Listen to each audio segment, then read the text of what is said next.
कूळ आहे का हे कोण ठरवते?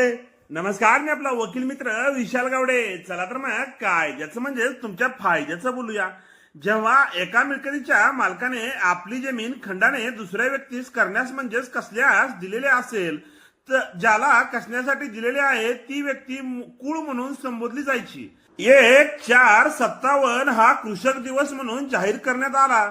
त्या दिवशी ज्या ज्या कुळांच्या ताब्यामध्ये ज्या ज्या जमिनी होत्या त्यांना ती मिळकती खरेदी घेण्याचा हक्क प्राप्त झाले. त्याबाबतच्या केसेस अजूनही न्यायालयामध्ये चालू आहेत. परंतु एखादी व्यक्ती कुळ आहे किंवा नाही याबाबत जो वाद असतो त्या वादावर न्याय निर्णय देण्याचा अधिकार हा दिवाणी न्यायालयाला नाही. कूळ ठरवण्याचा अधिकार हा महसूल अधिकारी यांना आहे आणि त्यांनी दिलेल्या निर्णयाच्या विरुद्ध अपील सुद्धा वरिष्ठ महसूल अधिकारी यांच्याकडेच केले जाते. त्याच्या अंतिम अपिलानंतर निकालानंतर त्यांच्या विरुद्ध माननीय उच्च न्यायालयामध्ये रिट पिटिशन दाखल करता येते.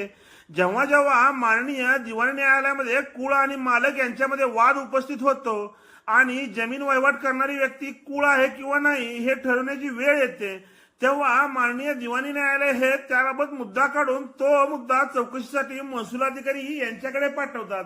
अशाच प्रकारचे नवनवीन व्हिडिओ ऐकण्यासाठी आमच्या कोर्ट कचेरी या युट्यूब चॅनलला सबस्क्राईब करा.